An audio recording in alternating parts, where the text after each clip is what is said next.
Massachusetts business helping generations of people see the beauty of nature up close. They are giving visitors a special look at hundreds of butterflies from around the world right here in New England. I got to visit and it is magical. All right, we're a couple of hours into day 2 and we've got the pond mostly excavated. We are having a wonderful time discovering lots of basically play sand, which is making our shelves a little bit difficult to build, but not impossible. You never know what you're gonna find in the ground. That's true for every single pond we build. You never know. You could build one in someone's backyard and go a mile down the road and have completely different digging conditions. Tree roots, boulders, ledge, sand, concrete. You never know. We've got ourselves an 11 by 13 pond here. We've got some really cool twists and turns going on. We're gonna have 3 shelves on this one. There's gonna be a lot of tropical aquatic plants, so we wanted to have different depths for that. We just want this to look as natural and as awesome as possible. If this pond was outside and we were using machine set boulders, big, huge, massive boulders, we'd probably dig this a little differently, just because the bigger the rock, the bigger the shelves you can build. You can get those rocks set differently. When it's all hand size, you don't want to have big, huge drops, because then you got to stack a bunch of small rocks on top of each other and it just doesn't look natural, doesn't look right. This shelf I'm standing on right now, this is going to be 8 inches deep of water, and then it's going to drop down another 8 inches. And then within this section down here, we're going to paint out the deep section and go down another 8 inches to give ourselves a total of 24 inches of water for these awesome koi that are going to move in. We've been piling all of the dirt up over here, dirt sand mix. This is not going to stay like this. We're going to spread it out and carve this all up, but this is where our main waterfall is going to start, drop down into a stream section, and then we're going to have some waterfalls dropping into the pond. We want to make sure we have vantage points facing that side of the atrium, some stuff facing this way,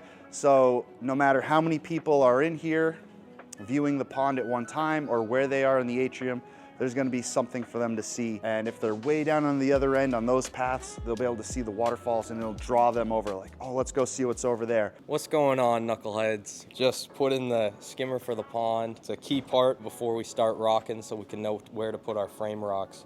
Try to hide the skimmer perfectly, make it all look natural. Should I keep going? I'm here with my main man, Sixto, the king of the tiger, the beast of the nation. Sixto, what's your favorite part about building ponds? Seeing the reaction in the customer's face. Getting to get hands-on with the materials and the digging and all that fun stuff. You heard it here, folks. We at the end? Perfect.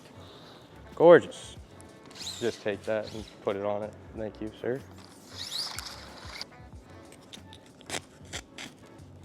I'm gonna put my slack down and then we'll go over the wheelbarrow. Lift up. Up and over the wheelbarrow.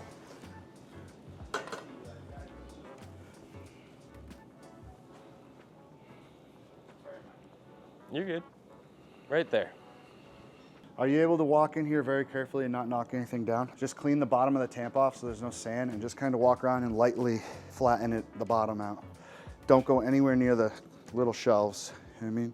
The Leslie family started this place back in 1985 is actually when Papillon Distributors was incorporated, and the reason was George Leslie, our founder, has grown up loving raising butterflies and moths ever since he was a little kid. In the 1980s, he read an article in Smithsonian Magazine about butterfly houses that were starting to pop up in England. He's like, well, if they can do it in England, why can't we do it here in the United States? So that's when the idea for building a butterfly atrium first popped into his head, not knowing that at the same time, there were 3 other places in the country also starting to build butterfly exhibits. So we actually were the 4th butterfly exhibit to be built in the United States, but the first one in the Northeast. The other ones were in Florida and Georgia. I grew up in this town in Westford, and my mom brought me here because I've always been a bug person. And as soon as I walked in and saw the first caterpillar,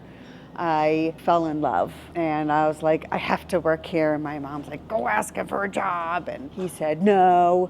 And he said, come back next year. So I started my relationship with the butterfly place in 1991. I worked here for 10 years until 2002. Then I took a 20-year leave of absence because I became a high school biology teacher and taught high school biology for 20 years. And then I came back in 2019 to continue working for George. The pond, about 2 or 3 years ago, we noticed that the level of the pond was always lowering. Every couple weeks or so we had to refill the pond. Last year it just became really bad with the leaking, to the point where we couldn't support the fish anymore. And if somebody, wasn't able to fill the pond that day, by the time we came in the morning, it was literally a puddle. The thing that put the nail in the coffin was our feeder line cracked. And so when we would try to fill the pond,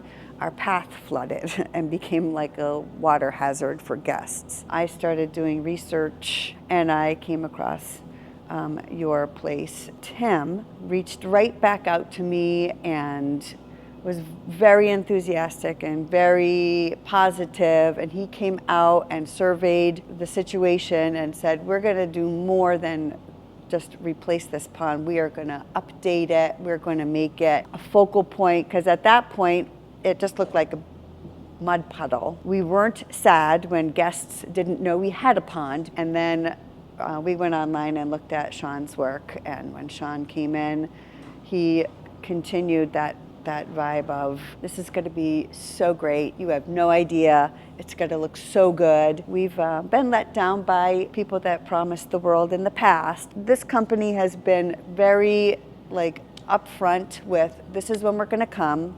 And lo and behold, this is when they came. Communication with them has been fantastic. The collaboration between me, and I don't know anything about ponds, my specialty is butterflies, and Sean and his vision, and then saying, oh, well, what do you think about this? And this is what I think about. I mean, even collaborating right up to even today, we were talking about plants in here and what should go and what should stay, and just having someone who really knows what they're doing and has done this in the past has really put us at ease, and we're really impressed with the work ethic, the professionalism, we're going to be here at this time, this is how long it's going to take, constantly busy, planning ahead, like we want to get all these rocks and stuff inside the building before the weather changes so we can't get in, and so we've been really pleased with that.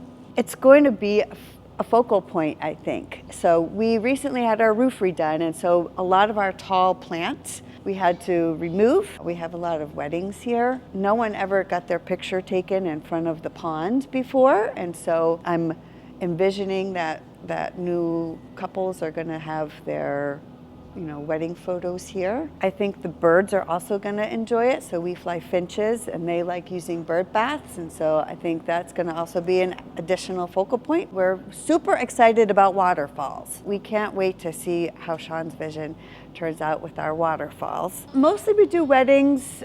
We open in the morning for photographers, or if you have people that need some different sensory experiences because they can't deal with crowds or loud noises or something. So we will have people come in to experience butterflies kind of in a private situation. So we are on Instagram at The Butterfly Place. We are on Facebook also at The Butterfly Place. And you can also reach us on TikTok at The Effing Bug Lady.